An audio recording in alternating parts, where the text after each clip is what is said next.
Hello guys, welcome to back my YouTube channel. मैं doctor Rajesh Kumar Tiwari आज फिर उपस्थित हुआ हूँ एक नए टॉपिक के साथ। आज का टॉपिक है electric field due to electric dipole, electric field due to an electric dipole at a point the equatorial line. इससे पहले मैंने electric field due to an electric dipole axial के अबाउट वैल्यू निकाली, यानी इलेक्ट्रिक फील्ड फाइंड करी, और उसका link मैंने डिस्क्रिप्शन में दे दिया। अब हम इलेक्ट्रिक फील्ड फाइंड करेंगे डाइपोल की। कैसे? इसके डाइपोल के मिडिल पॉइंट से आर पोजीशन पर, और वो पोजीशन कैसी होगी? डाइपोल के परपेंडिकुलर होगी, यानी डाइपोल को बाइसेक्ट करती हुई परपेंडिकुलर आर पोजीशन पे एक पॉइंट पी ले लेंगे, वहां पर हम इलेक्ट्रिक फील्ड फाइंड करेंगे। सबसे पहले जानते हैं इसके कंस्ट्रक्शन के बारे में। ए बी एक डाइपोल है जिसका एक चार्ज पॉजिटिव है, दूसरा चार्ज नेगेटिव है। मैंने कई अपने वीडियो में डाइपोल के बारे में एक्सप्लेन किया है। आप इससे पहले वाले वीडियो यानी electric field due to and electric dipole में भी तो आप देख लीजिएगा। देखिए यहाँ पे ये जो है ए बी एक डाइपोल है, इसकी लेंथ जो है टोटल यानी दोनों चार्जों के बीच का सेपरेशन 2L है, मिडल से L L हो जाएगी, यानी हाफ हाफ हो जाएगी। इसके O डाइपोल के बाइसेक्टर पॉइंट यानी कि मिडिल पॉइंट से R पोजीशन पे एक पॉइंट P ले लेते हैं, जिस पर हमें इलेक्ट्रिक फील्ड फाइंड करनी है। क्लियर है? अब देखिए पाइथागोरस थ्योरम से देखें, ये R है, ये L है, ये देखिए ओ ए किसके इक्वल है? एल के, तो ये आर है। तो पाइथागोरस थ्योरम से वैल्यू निकालेंगे तो ए पी की वैल्यू क्या आएगी? Under root R square plus L square. इसी तरीके से पी और बी की लेंथ कितनी आ जाएगी? Under root R square plus L square. Clear है? अब पॉजिटिव चार्ज के लिए इलेक्ट्रिक फील्ड का डायरेक्शन कैसा होता है? आउटवर्ड होता है। क्यों होता है आउटवर्ड? या तो आप ऐसे याद कर लीजिए। दूसरा, अगर यहाँ पॉजिटिव चार्ज हो, हम टेस्ट चार्ज P पे रखेंगे। टेस्ट चार्ज ऑलवेज पॉजिटिव होता है, वेरी स्मॉल। तो जब हम पॉजिटिव चार्ज यहाँ पर रखेंगे, इस जगह पॉजिटिव चार्ज यहाँ पर लेंगे, और ये चार्ज कैसा? पॉजिटिव है, तो एक दूसरे को रिपल करेगा। तो पॉजिटिव चार्ज की वजह से इलेक्ट्रिक फील्ड का डायरेक्शन क्या होगा? आउटवर्ड होगा।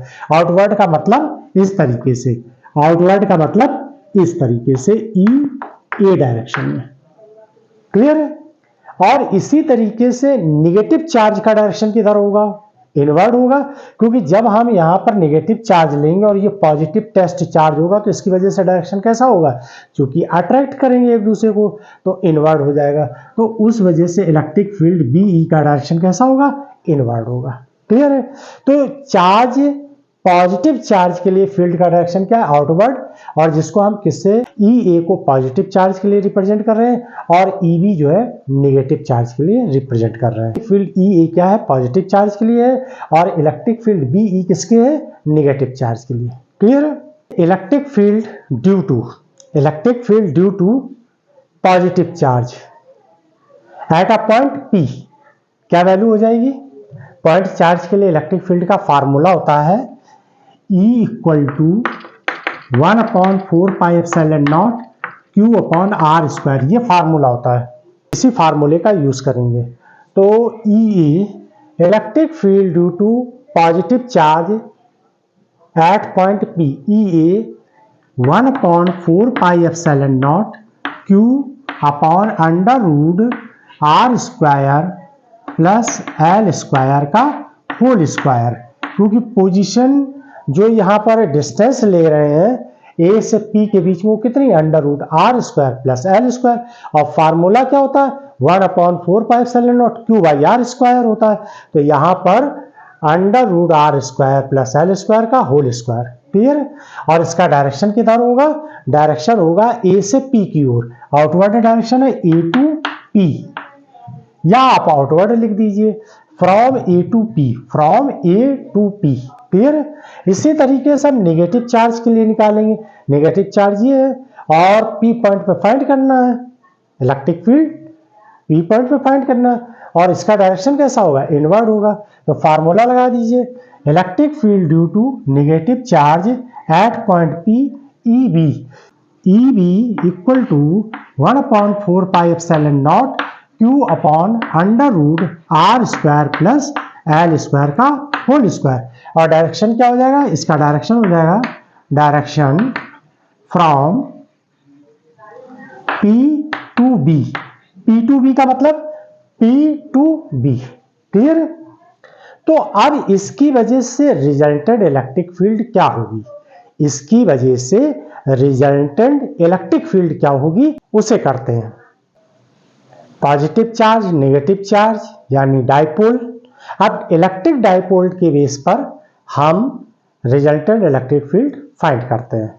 तो देखिए पॉइंट P पर दो डायरेक्शन दिखाई दे रहे हैं, एक EA और एक BE। इसका एंगल देखिए ये थीटा है, यहां पर इसके डाइपोल के पैरेलल एक लाइन ड्रॉ कर देते हैं, इस तरीके से एक लाइन ड्रॉ कर देते हैं और ये एंगल थीटा है तो ये भी एंगल थीटा हो जाएगा।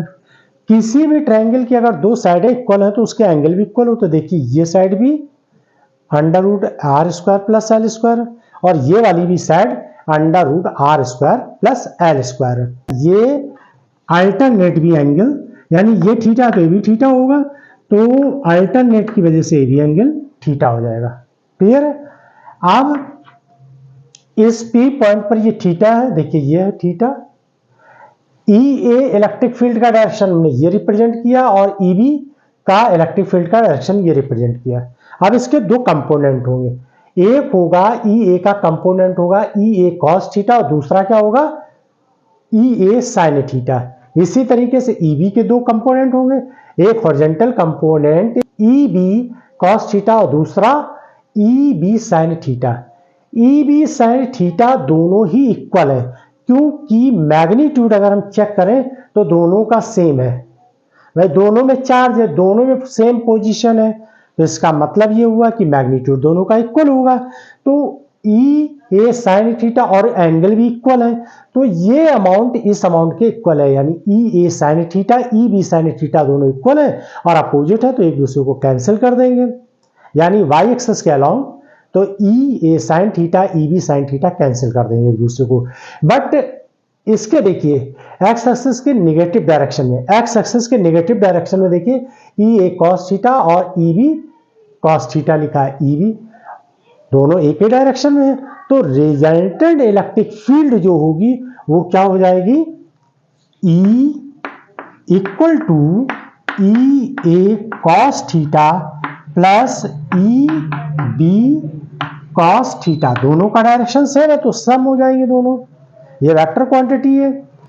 अब यहां पर EA की वैल्यू क्या दी है, 1/4 pi epsilon naught Q upon, और ये स्क्वायर से रूट कैंसिल हो जाएगा तो R square plus L square आ जाएगा और यहां पर लिख दीजिए cos थीटा प्लस EB की भी वैल्यू भर दीजिए यहां पर 1/4 pi epsilon naught Q R square plus L square और cos थीटा। अब दोनों को ऐड कर दीजिए, तो दोनों को ऐड करेंगे तो 1/4 pi epsilon naught 2Q cos theta upon R square plus L square हो जाएगा, क्लियर। cos थीटा की वैल्यू क्या होगी, cos थीटा की वैल्यू यहां से इस ट्रायंगल के बेस पर निकाल लेंगे, तो cos theta equal to L upon under root R square plus L square. देखिए ये राइट एंगल ट्रायंगल बन रहा है कि नहीं, AOP राइट एंगल ट्रायंगल है, AOP राइट एंगल ट्रायंगल है, तो ये थीटा है तो ये क्या हो जाएगा, बेस हाइपोटेनस हो जाएगी, ये परपेंडिकुलर हो जाएगी, ये बेस है ये परपेंडिकुलर ये हाइपोटेनस है, तो cos थीटा इक्वल टू क्या होता है, बेस बाय हाइपोटेन्यूज। तो यहां पर वैल्यू पुट कर दीजिए, ठीक है ना। तो आप देखिए यहां पर 1/4 pi epsilon naught 2Q cos theta upon R square plus L square है, तो cos थीटा की वैल्यू पुट कर दीजिए। E इक्वल टू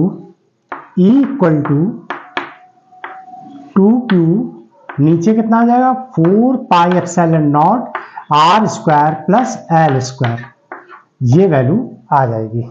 देखिए और cos थीटा की वैल्यू पुट कर दी, cos थीटा की वैल्यू क्या निकाली मैंने, L by under root R square plus L square, तो यहां लिख दिए L under root R square plus L square.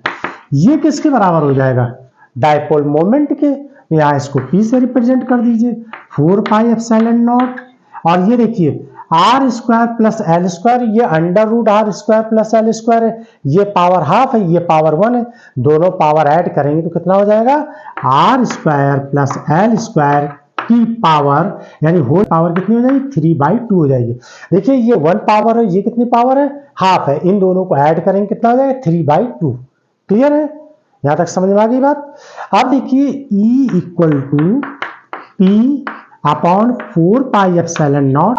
यहां पर R की वैल्यू बहुत बड़ी है कंपेयर टू L की। R की वैल्यू क्या है? बहुत बड़ी है कंपेयर टू L की। ठीक है, तो L निगलेक्ट हो जाएगा, क्योंकि R स्क्वायर के कंपेयर में L स्क्वायर की वैल्यू क्या होगी? निगलेक्ट होगी। क्लियर है ना? तो यहां लिख सकते हैं when R much greater than L, then L square is neglected compared to R square. L square is neglected compared to R square. तो ये निगलेक्ट हो गया L स्क्वायर। तो अब क्या बचे? आर स्क्वायर की पावर 3/2।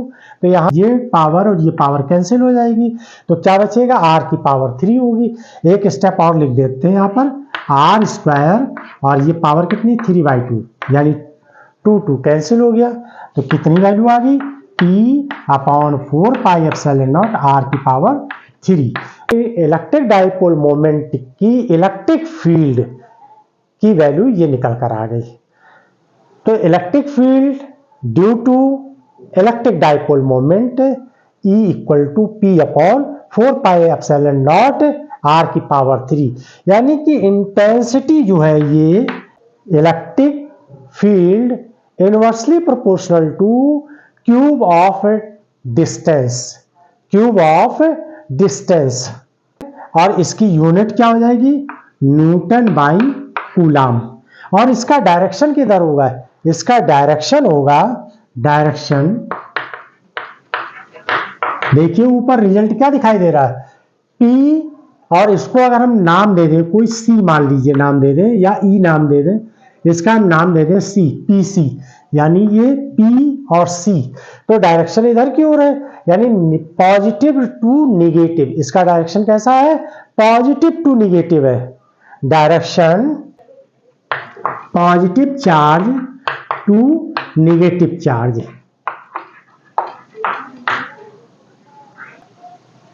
अब आप इसका स्क्रीनशॉट ले लीजिए। Thanks for watch my video.